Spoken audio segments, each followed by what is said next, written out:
Hey, what's up guys? I see you already joined me on my corner. If you're hanging out with me, you already know. It's cooking time.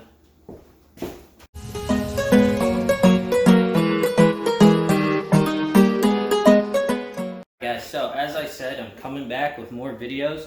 Last one was a magnet fishing video. I did have some other stuff planned, but unfortunately the weather's not cooperating with me right now. So I'm doing the best I can to get you some stuff. Like I said, my particular channel don't have one single thing I do. It's my channel. I do a bunch of stuff. Never know what I'm doing. Today, I'm going to teach y'all how to make homemade marinara sauce and homemade mozzarella sticks. For them kids, they're going to like it. We have 2 tablespoons of oil, 2 tablespoons of basil, 2 teaspoons of oregano, 1 teaspoon of ground black pepper, teaspoon of salt, sprinkling salt, you'll see what that's for in a second,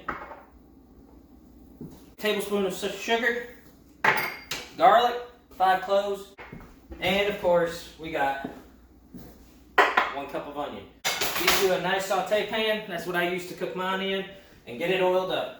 Get the heat up to, I'd say anywhere from medium to medium high. Okay? Spin it around and get your oil in there. Let it start getting heated up. Alright?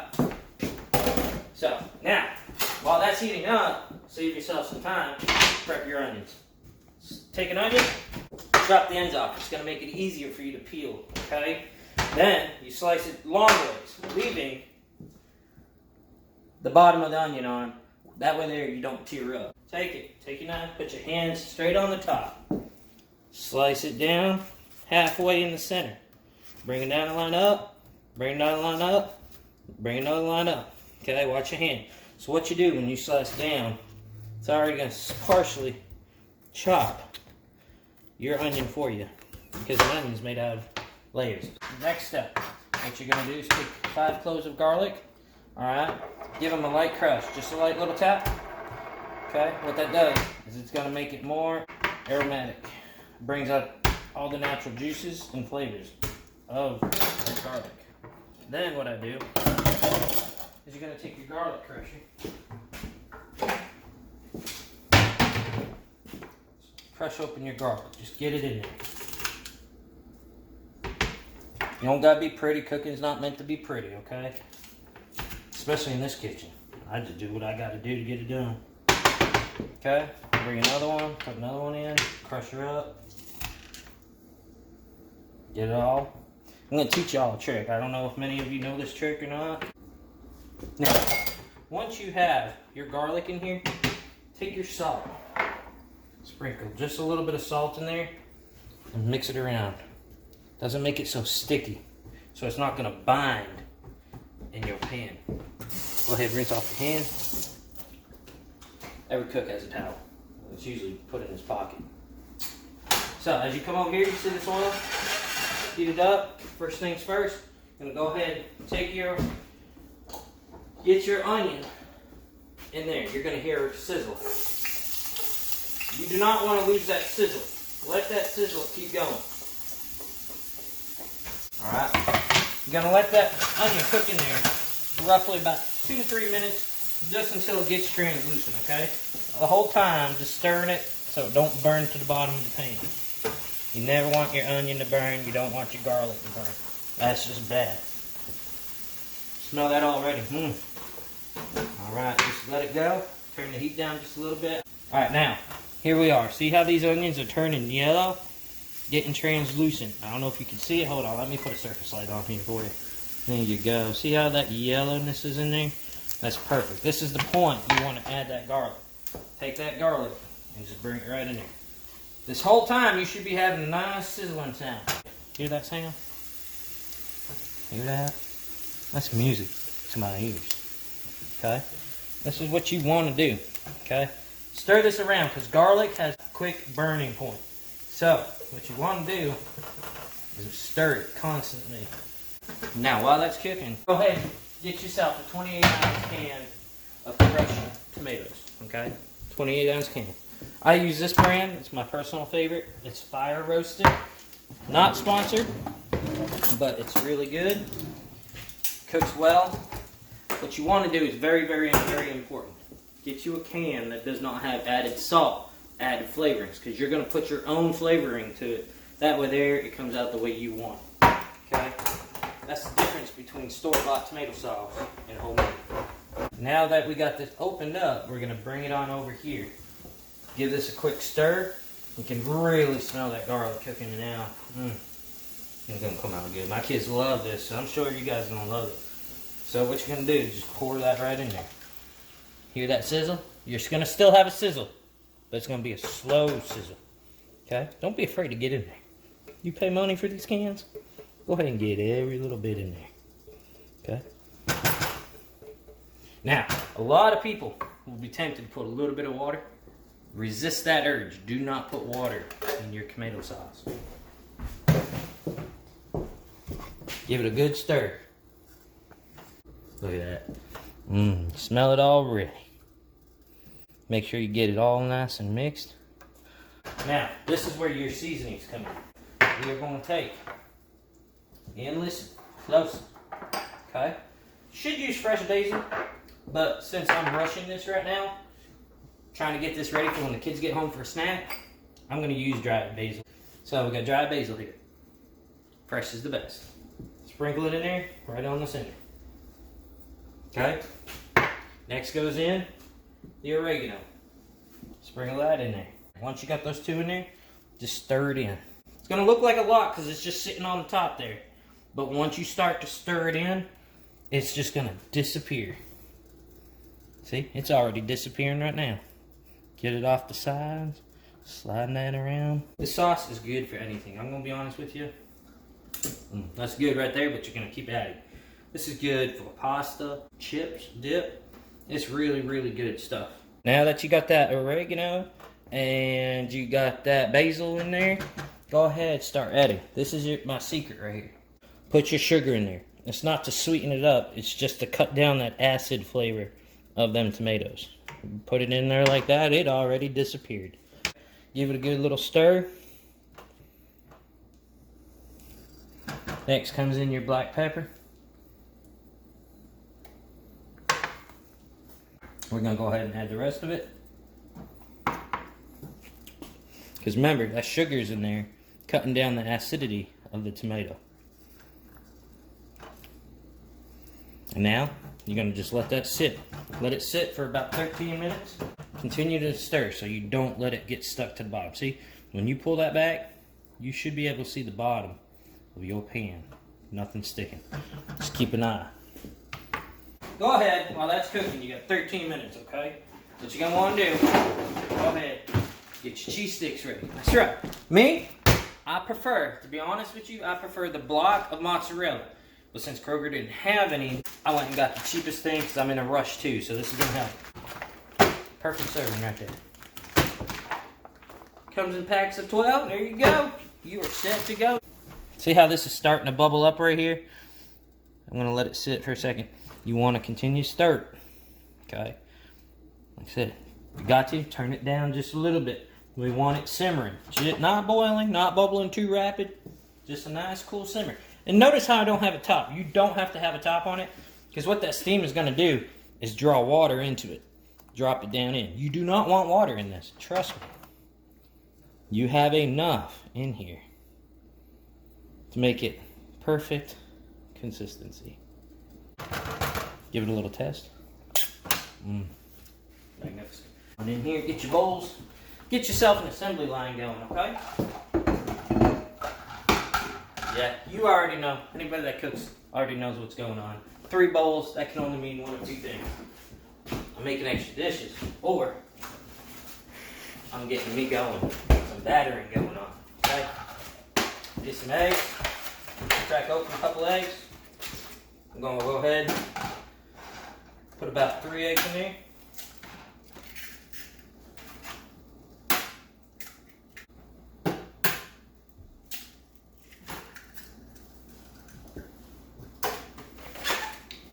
If you ain't making a mess, you ain't cooking. Put those back in there. Now, the pièce de résistance. Get yourself some panko prawns. You can use plain, you can use Italian, whatever ones you want. Me, I'm gonna use the Italian style. If I was doing it, had a little more time, I would go ahead and get the plain and add my own seasonings in here. Basically all it is, you're making all seasoning. You put a basil, oregano, and parsley all together. Mix them with a little bit of paprika, and you're good to go. Okay, you just pour them in there. There's no such thing as smell-o-vision, but that smells delish. Give your sauce another stir. Yeah. Give yourself a little egg wash. However you do your egg wash, I like to use half and half. Personally, it's my personal favorite. Just a dash or two. Put it in your egg. Get you a fork. And give it a good beating. You want that to be smooth. You don't want to have too many egg whites. You want it nice and smooth in there. Alright, now that that's there, last but not least, you're going to want to get roughly 1 cup of flour. Reach in here and grab flour. Sprinkle even. By the way, I do not use exact measurements. Okay, I go with what my gut tells me. I've been cooking a while. I love cooking. You want to use about 1 cup of flour. Okay? And what I do with my flour is I just don't use plain flour. I season this puppy. I use my favorite seasoning right here. Smoked paprika. You can't get nothing better. Throw that in there. If you've never used smoked paprika, I strongly recommend you get some. It gives that nice flavor to it. Now, you got a fork. Give it a good mixer. Okay? A little bit of salt.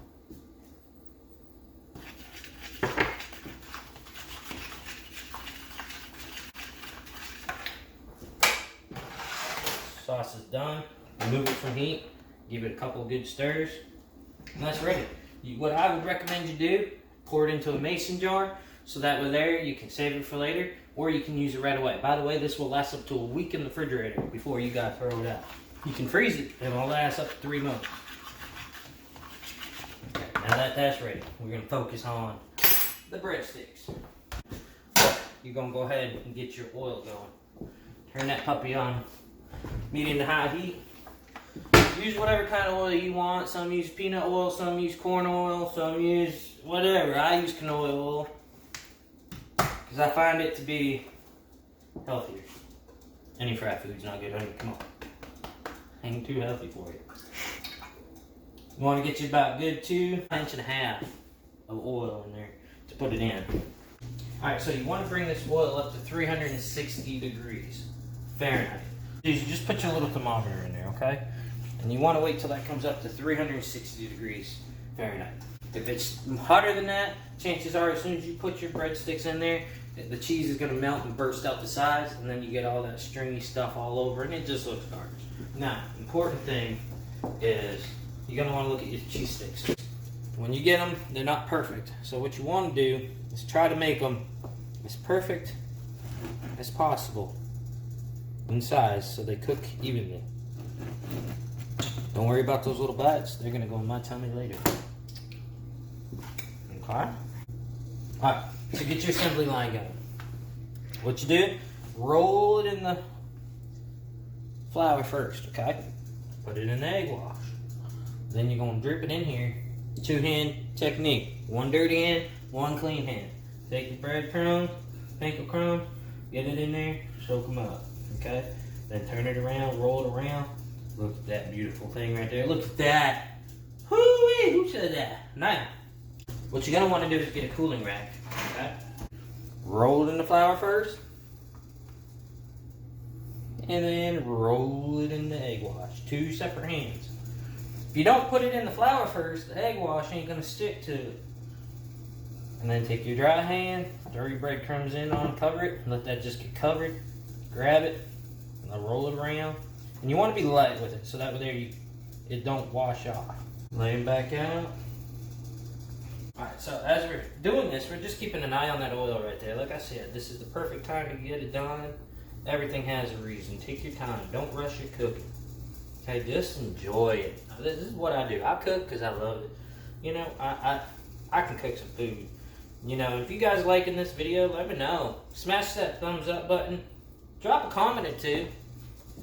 And if you're new to the channel, go ahead and subscribe. But if you like the cooking videos, let me know. Because you know what? I might make more videos. I made a fabulous chicken parmesan the other night. And it came out delicious. But besides all that, getting back to this, come take a look at this oil. As you see right here, I'm doing my station here, and I'm just keeping my eye on it. These gotta go right into the freezer for at least an hour. What's gonna happen if you don't put those in the freezer? You are gonna have yourself a wild mess. Once you put those in the freezer, what happens is it freezes it up a little bit. They're not gonna freeze solid, but what it's gonna do is when you put them in your oil, once your oil comes up to heat, it's going to be able to go in there and fry before it melts the cheese. Because you do not want to mess. You want a good cheese stick, right? You want to break into that puppy, crunch, and see that cheese? Yeah, that's what we're looking for. That's what we're looking for. So, what we're going to do right now is go ahead and get our oil up to date. Get it going. 360 degrees. Alright, oil's up to 360 degrees. That's been sitting in there for roughly an hour. Let's go ahead and get them cooked. First, get yourself a ladle or something that can drain the oil from. Come on, let's go grab these. Ooh. Woo-wee. Take a look at these puppies. They're not completely frozen solid, but they are gorgeous. Gorgeous. What you're gonna want to do is fry 2 at a time. Let's go ahead and get 2 on the spoon. Drop them in. You're gonna want to fry them for roughly 1 minute. The max 2 minutes, because anything longer than that, the oil is going to start to go ahead and burst out the sides, and that's a key indicator that you've been cooking it for too long. Just let them sit in there. What you're going to want to do is get yourself a plate, line it with some paper towels. I'm going to go ahead and take them out and just drain them beautiful puppies on that plate. Now, before you rush right in and put 2 more in, you're going to want to go ahead and take a look at that temperature, okay? Because as you can see, it dropped the temperature of the oil down to 300. You want to wait until that comes back up to temperature. Alright, the reason why we're waiting for this to get back up to temperature is because if you cook it and it's below that 360 degree mark, you're going to bite into these and they're going to be oily. 360 degrees is like the perfect temperature. What it's going to do is cook the outside and not make it so greasy. I'm going to reach in here, grab a knife. Take a look at these ones right here real quick. Just listen. See how beautiful that is? And very little squirting out the side. Anything hotter, it's going to go ahead and cause it to seep all out the sides, and you do not want that. Waiting for this heat to come back up, what we're going to do is I'm going to have you come with me. Go ahead and get yourself a serving plate. For my kids, I like to go ahead and put it serving on this. It's a little easy, you know. What you're going to want to do, presentation's everything, okay? So go ahead, take a little bit of that marinara sauce, slide it on the plate. Give it a stir, and just do a little drizzle down the center of the plate. Okay, just like that. Come on over, grab a little bit of the parsley, sprinkle that in just on the plate. See how pretty that looks? Got your plate set, go ahead, reach in the cabinet, grab your bowls. Because nobody wants a double dipper, especially during this day and age. So come on over, put a little of that marinara sauce, load it right up in a little cup here. Alright, see that? Load it on up. See that? You get all the onion and the garlic. Look at that. Look at that beauty. Look at that beauty right there. And we're going to just make 4 of these. Serve them up for my 4 little kids. Alright, 2 more just went in. How long? Minute 35. I keep saying that because there's a reason for it. Perfect. Perfect mozzarella sticks. Keep them going. Alright, last 2 going in. Dropping them in. What I like to do is just let them roll off. And separate them a little bit. Here, we're going to move you over here so you can see it better. Just let them roll off. And keep them separated so they don't stick together. Now, This is my first cooking video, guys. I don't usually cook for the general public. I like to cook for my family because cooking is my passion. Cooking is everything to me. Helps keep me centered, keeps me stress-free. Long story short, cooking is an art that I really do enjoy. So, I'm sure there may be another video or two to come out with different recipes. So be sure to let me know what you think, guys. So the kids just got home from school. They are super stoked. They are gonna like this. So what we're gonna do is just go ahead and plate these puppies up. I just put them laying right across the sauce so that they get a nice little flavor to it. What we're gonna do is just take a little bit of this, like I said, just for presentation purposes, because Daddy's a perfectionist and the kids know I love cooking, and they never get served a dish that doesn't look beautiful. They really don't. If you ever see me on a weeknight, these kids' dishes are always beautiful. I don't know why. I always wanted to be a cook, just never did it. But you know what? There you go. Beautiful mozzarella sticks with homemade marinara sauce. Alright guys, so thank you so much for all the love and the support. Just a quick little cooking video. Look at these guys, they're already serving up their plates. I gotta love it, gotta love it, gotta love it. They're enjoying it. There you go, homemade marinara sauce with mozzarella sticks. One thing I want to do before I go any further, I just want to say thank you for the love and the support that my wife has given me. She's been behind the camera actually, as you can tell. So I could go ahead and get this video recorded. Here she is, my beautiful wife, Madeline. I appreciate her so much. She's behind me 100% on these videos, guys. She encourages me to do everything I can. My beautiful family, here they are. How do you like those? They're yummy. Delicious. All right, guys. Well, till then, we'll see you on the other side.